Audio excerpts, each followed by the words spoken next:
तो सबसे पहले आपको ये जानना है कि एक्चुअल में बीएड और एमएड इंटीग्रेशन कोर्स होता क्या है। दोस्तों बेसिकली बीएड का फुल फॉर्म होता है बैचलर ऑफ एजुकेशन, ठीक है, और एमएड का फुल फॉर्म होता है मास्टर ऑफ एजुकेशन। तो जब बीएड और एमएड अगर आप अलग अलग करते हैं तो बिल्कुल यहाँ पर आपको 2 वर्ष इसको करना पड़ता है, फिर 2 वर्ष इसको करना पड़ता है। यानी कि बीएड को 2 वर्ष में आपका कंप्लीट होता है और एमएड भी आपका 2 वर्ष में कंप्लीट होता है। लेकिन अगर आपने डिसाइड कर लिया है कि आपको शिक्षा के कैरियर में, शिक्षा जगत में ही अपना कैरियर बनाना है, तो फिर आप बीएड और एमएड दोनों एक साथ क्यों न कर लें, इंटीग्रेटेड कर लें। तो जब आप एक साथ करने का विचार कर लेते हो तो ये प्लस हो जाता है, तो आपको एक ही कोर्स के अंतर्गत ये दोनों मिल जाता है। अब यहाँ पर देख सकते हैं, अगर नॉर्मली आप बीएड और एमएड करते हैं तो 2 + 2 = 4 ईयर का कोर्स हो जाता है, ठीक है, अगर अलग अलग आप करेंगे। लेकिन जब आप इंटीग्रेटेड करते हैं, इंटीग्रेटेड इसमें लग जाता है, तो ये 4 वर्ष से घट के 3 वर्ष का हो जाता है। सेम कोर्स मिलेगा आपको, सेम डिग्री मिलेगी, और यहाँ पर आपको 1 वर्ष कम पढ़ना पड़ेगा, 1 वर्ष कम में आपका ये कोर्स मिल जाएगा। बहुत ज्यादा आपको बेनिफिट हो जाएगा, क्योंकि 1 वर्ष का समय कम नहीं होता है, ठीक है। तो फाइनली अगर आप बीएड के बाद यहाँ पर एमएड करने का विचार पहले से बनाए हैं, तो मैं आपको यहाँ पर सलाह दूंगा कि आप इंटीग्रेटेड कोर्स कर लीजिए, क्योंकि इंटीग्रेटेड कोर्स करने के बाद आपको बेनिफिट ज्यादा मिलेगी, ठीक है।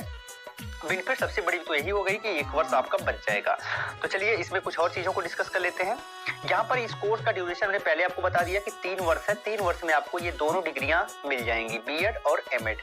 इसके बाद इसके लिए जो बेसिक एलिजिबिलिटी क्राइटेरिया है वो ये है कि आपको कम से कम पीजी होना चाहिए, ठीक है। पीजी कितना होना चाहिए, तो 55% होना चाहिए। ये जो पीजी 55% है, ये अभी महाराष्ट्र में जो यहाँ पर इंटीग्रेटेड बीएड और एमएड का प्रोग्राम चलता है उसके हिसाब से है, उसके मानकों के हिसाब से अभी बहुत ज्यादा यूनिवर्सिटी बीएड और एमएड का इंटीग्रेटेड प्रोग्राम नहीं करवा रही है। तो हो सकता है कि अगले 1 साल में बहुत ज्यादा यूनिवर्सिटी, लगभग सभी यूनिवर्सिटीज करवाने लगे, पर अभी कम यूनिवर्सिटी में ये प्रोग्राम हो रहा है, ठीक है। तो यहाँ आप देख सकते हैं, इसके लिए जो बेसिक आपके पास जो डिग्री होनी चाहिए वो एमए होनी चाहिए, एमएससी होनी चाहिए, एमकॉम होनी चाहिए। ये डिग्रियां होनी चाहिए जिसमें 55% एटलीस्ट आपका हो, तो फिर आप आसानी से बीएड और एमएड दोनों इंटीग्रेटेड कोर्स कर सकते हैं, ठीक है। तो यहाँ पर अगले पॉइंट को हम डिस्कस कर लेते हैं। अब जो अगला पॉइंट है कि इसमें अगर आपको एडमिशन लेना है, सिलेक्शन लेना है, तो इसका क्या प्रोसीजर है। तो गाइस अभी जो प्रोसीजर अगर बात करें तो एक एंट्रेंस टेस्ट होता है। एंट्रेंस टेस्ट के बेसिस पर आपका सिलेक्शन होता है। तो फाइनली इसके लिए आपको एंट्रेंस टेस्ट देना पड़ेगा, उसके बेसिस पर ही आप इसमें एडमिशन ले सकते हैं इंटीग्रेटेड कोर्स में, ठीक है। तो ये इसके सिलेक्शन प्रोसेस की बात हुई।